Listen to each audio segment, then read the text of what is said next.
GCSE question of the week, week 10. Foundation question 1. Round each of the following dimensions to one significant figure. So we're looking at 2.05, 2.15, 7.37 and 5.02. And in the 2.05, okay, we start counting significant figures after any leading zeros. And there are no leading zeros here. So the 2 is the first significant figure. The 0 is the second significant figure, the 5 is the third significant figure. So if we only want this quoted to one significant figure, obviously we're going to put the 2. The 0 is my decider, if you like.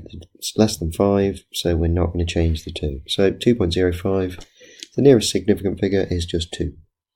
Okay, 2.15, well again we want the 2, and my decider, as I like to call it, is 1, it's less than 5, we're not going to change the 2. In the same way, this becomes 7, and this becomes 5. So our dimensions are 2 centimetres, 2 centimetres, 7 centimetres, and 5 centimetres to one significant figure. Estimate the perimeter of the shape. Now, if we're going to estimate the perimeter of the shape, we need to know what the word perimeter means. But hopefully we're good. That means the distance all the way around the edge of the shape. So it's just a length. It's not going to include that one in the middle. That was terrible. Not going to include that one. I've not put it in. Oh, sorry. I've not put in red. Just the ones around the outside. Okay, so we need to know what the perimeter is and estimate. So we're not going to use 2.05, 2.15, 7.37, 5.02, the exact dimensions. We're going to use our estimated numbers, and that's the 2, the 7, and the 5, and any others we may need. So in an estimate question, it might not specify round to one significant figure. If it doesn't, almost certainly that's what it's going to be expecting you to do. Use one significant figure in your estimated numbers. Okay, so we've got nearly everything we need to know. We've got a 2 there, we've got a 2 there. That means that must be a 2 there.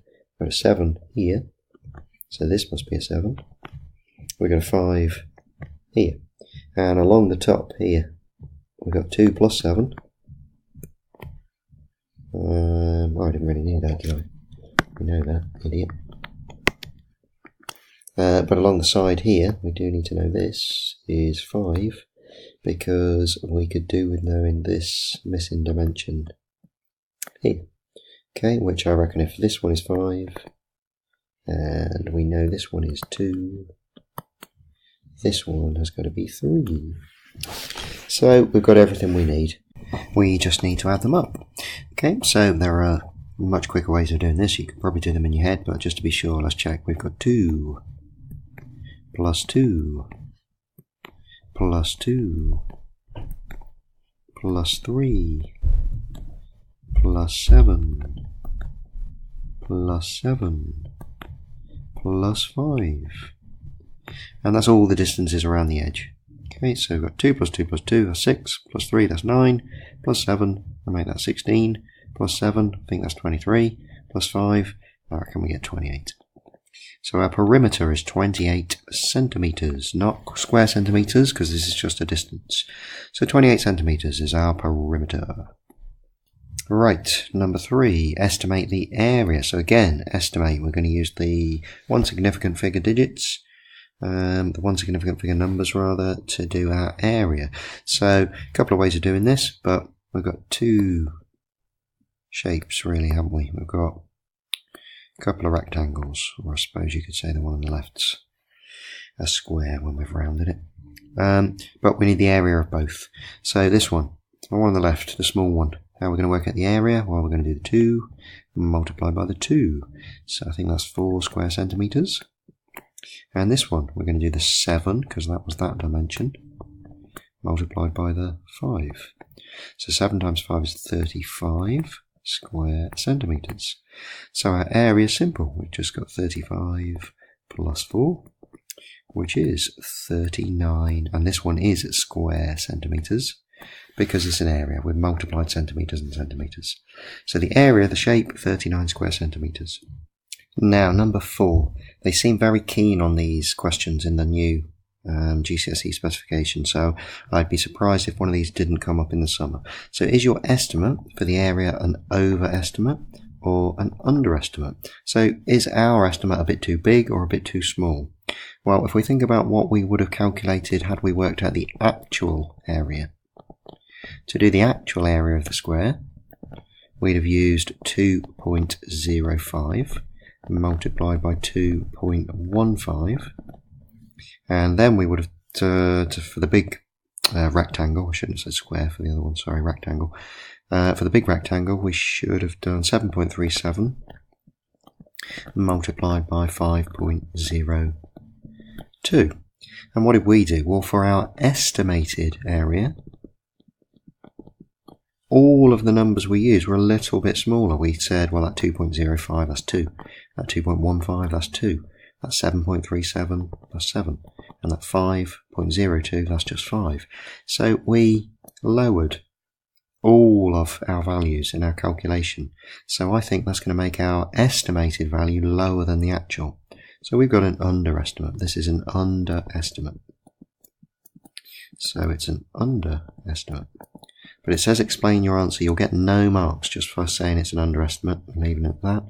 It's an underestimate because we rounded all of the values down. We could write something like that. So we rounded all of the values down. So if they were all smaller, then the result of our calculation was going to be smaller. Okay? Let's have a look at higher tier. So an estimate question again on higher tier.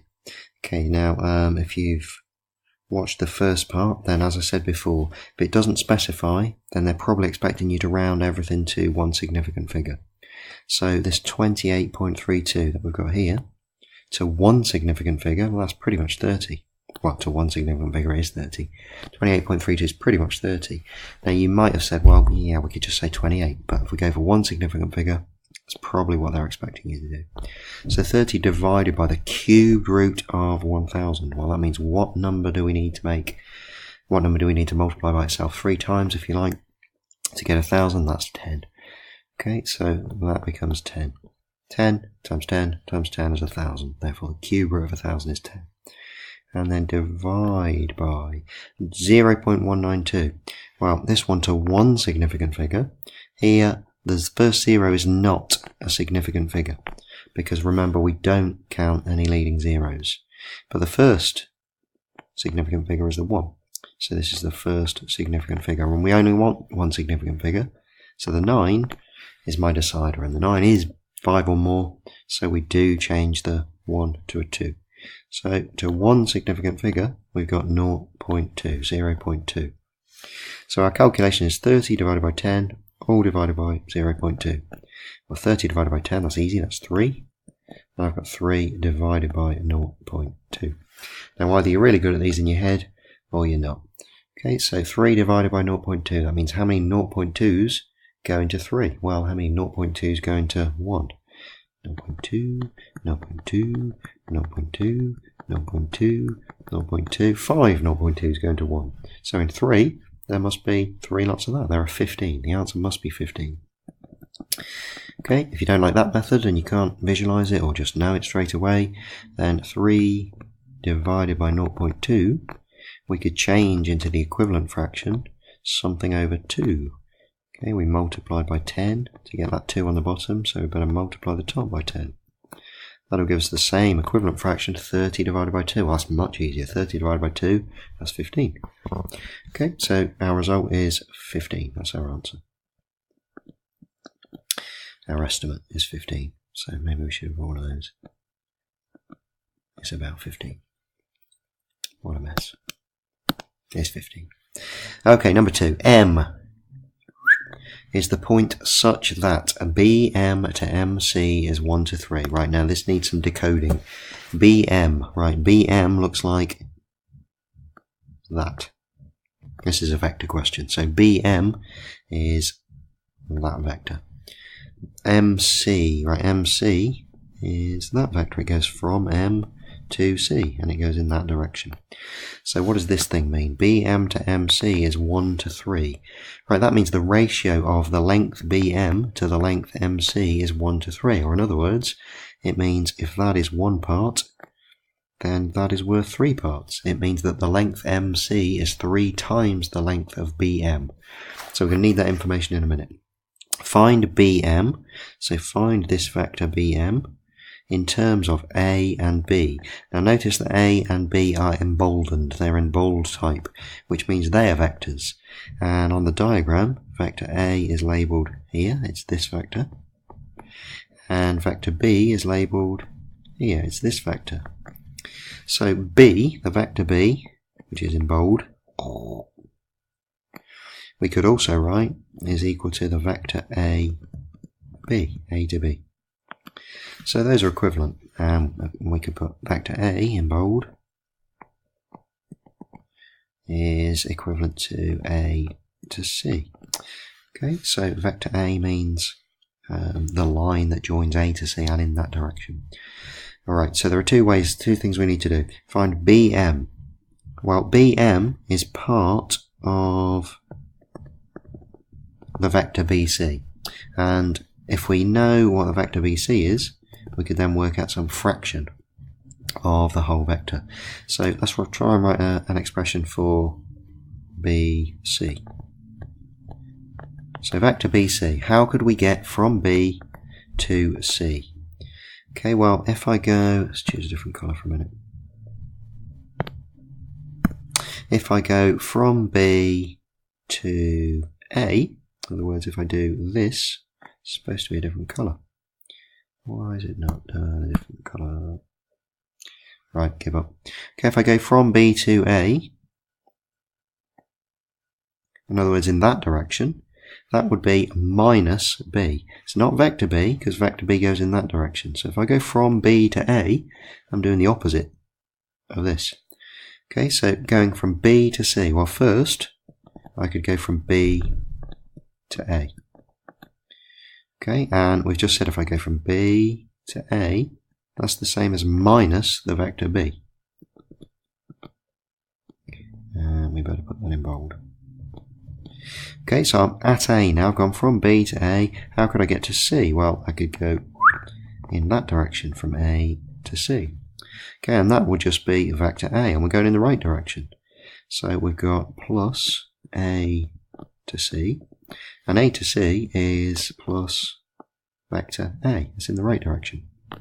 So the vector B to C, is minus B plus A. Or that might be a bit less messy if we put vector A minus vector B. Same thing, minus B plus A, same as A minus B. So we've got an expression for BC.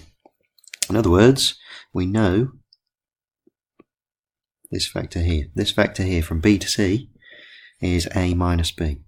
Okay, we want BM. Now, BM, if we look at our ratio that we added before, okay, BM is 1 part and MC is 3 parts. MC is 3 times longer than BM. So what fraction of BC is just the BM bit? Now be careful, it's not 1/3. Okay, this fraction of this line as a part of this line is not 1/3. Why? Because, well, this is 1 part of our ratio, and this is 3 parts of our ratio. So in total, there are 4 parts. So this is really saying it's 1 out of a total of 4. Okay, so I reckon that BM is a quarter of the length of MC. Because BM is 1 part, MC is 3 parts, total 4 parts. BM is 1/4 of the length, not 1/3. Okay, so all we really need to say now is that BM, we've just decided, the vector BM must be 1/4, not 1/3, 1/4 of the vector BC. Okay, let's clear up some of that mess. So let's just check that bit. BM, just this part, must be 1/4 of the whole vector BC. I've just said clear it up and then drawn the same mess over. Right, vector BM is 1/4 of BC. Okay, but we have an expression for BC, it's A minus B. So BM, in terms of A and B, is 1/4 of BC, but BC is this. So we've got 1/4 of vector A minus vector B. Okay, so find BM in terms of A and B. BM equals 1/4 of a minus b. Well done.